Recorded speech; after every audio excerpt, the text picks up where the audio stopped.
When a WWE superstar is interviewed by someone outside the WWE, the superstar isn't just representing themselves, they are representing the entire WWE.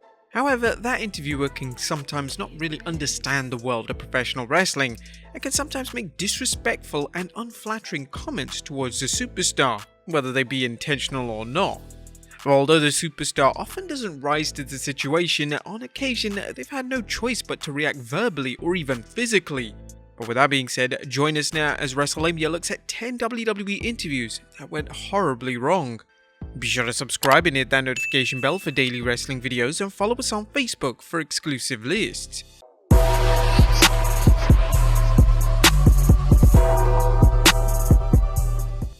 Number 10. Vince McMahon's interview with Bob Costa. A WWE chairman, Vince McMahon, should certainly lead by example when taking part in media interviews, but in 2001, Vince showed his superstars what not to do. Vince took part in an interview with Bob Costa, and the interview was going fine until Costa revealed that he had issues with how Vince ran the XFL and how risque the WWE product was. Vince would get notably aggressive when defending the WWE, and he would even get in Costas' face on a number of occasions. Although Vince maybe shouldn't have reacted in the manner he did, it was clear that Costas went into the interview with the intention of pissing off Vince. When the interview had taken place, hardcore legend Mick Foley would ask Vince if that interview was him using the villainous Mr. McMahon character, and Vince simply couldn't answer that rather simple question. Number 9. Hulk Hogan chokes out an interviewer.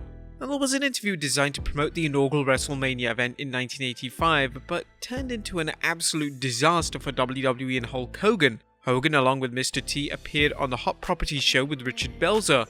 During the show, Belzer continuously asked Hogan to put him in a wrestling hold, and Hogan refused, citing the dangers of applying a wrestling move to those who haven't had the appropriate training. Eventually, Hogan gave in to Belzer's demands. He would put him in a front chinlock, but he applied it too firmly and Belzer passed out. As Belzer passed out, he hit his head on the floor and injured his head. But despite being warned about the dangers of pro wrestling, Belzer decided to sue Hogan for $5 million, and the two would eventually settle out of court for an undisclosed amount. Number 8. Stone Cold Steve Austin interviews Dean Ambrose. Although this next interview took place on WWE programming, it was a non-kayfabe interview, so it certainly fits in well with the list. Now, this interview took place in 2016, and it was the then WWE Champion Dean Ambrose being interviewed by Stone Cold Steve Austin. The issue with this interview was that it made both men extremely uncomfortable. Ambrose had reportedly given producers a list of topics that he didn't want to discuss in the interview, but this list of forbidden topics didn't get to Austin, who proceeded to ask Ambrose about everything he didn't want to be asked about. Austin would ask Ambrose about his childhood, which made Ambrose completely shut down. Ambrose would then start bad-mouthing Brock Lesnar and even calling him lazy. Now, Austin is notably good friends with Lesnar, so this caused a huge rift towards the two men. Austin would later reveal that he felt so bad in relation to how the interview went. Austin revealed, "I felt so bad about that interview and I was leading it. I was there to get people over and make them come off like $1 million.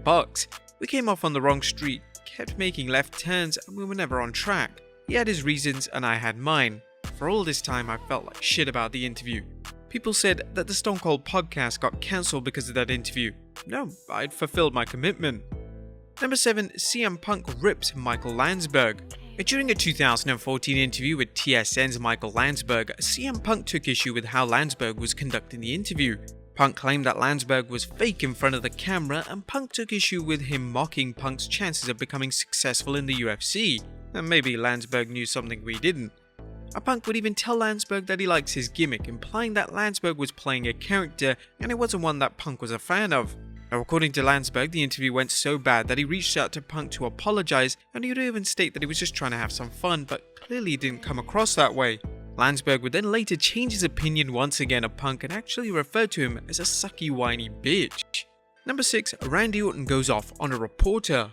There has been some debate over the years as to whether this specific interview was planned.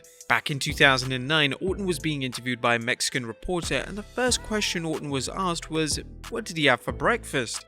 This instantly annoyed Orton, who believed it was a stupid question. He would then bring up Orton's history of injuries and claim that Orton was fragile.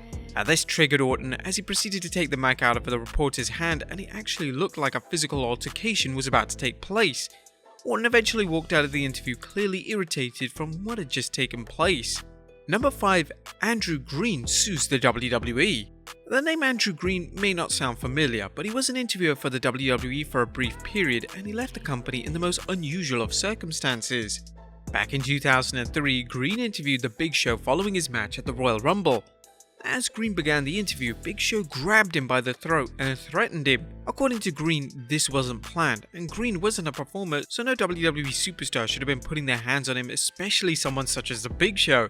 Green actually sued WWE, and he sued for negligence, invasion of privacy, infliction of emotional distress, commercial appropriation of his likeness, unjust enrichment, as well as neglect hiring and retention and supervision. Number 4. Bret Hart hates Triple H. Bret Hart's 2013 interview with Wrestle Talk Television started off well, but that was until Hart was asked about Triple H. Hart then proceeded to go off on Triple H and then spent the entire interview telling the world how much he disliked the WWE executive. Hart would state, "Before Triple H wrestled Undertaker last year, I remember watching it and going, I can picture the whole match in my head. I can tell you exactly what this match is going to be like and how it's going to go. I remember watching it and it went exactly how I predicted it. I thought it was mediocre at best, maybe a 4 out of 10 or 3 out of 10. What has he ever done that's great? He's never had a great match. I don't think ever." Bret quite rightly received major criticism for the interview, and fans would claim that Bret was showing how bitter he truly was. Number 3. Mick Foley walks out. Mick Foley has a reputation for being one of the nicest guys in pro wrestling. Back in 2013, he was being interviewed on an Australian radio show, and Foley was unfortunately disrespected throughout. The host would discuss some of Foley's most memorable hardcore moments, and the host would laugh at the spots and refer to them as humorous. This didn't sit well with Foley, who after trying to defend the spots decided to get up and leave. Foley would later reveal on Twitter that he's never walked out of an interview before that specific interview, so that's a testament to how much the interviewer annoyed the WWE legend. Number 2. Jim Ross gets fired. A SummerSlam weekend in 2013 featured a special WWE 2K panel hosted by Jim Ross. The panel featured the likes of Rey Mysterio, Daniel Bryan, and Ric Flair.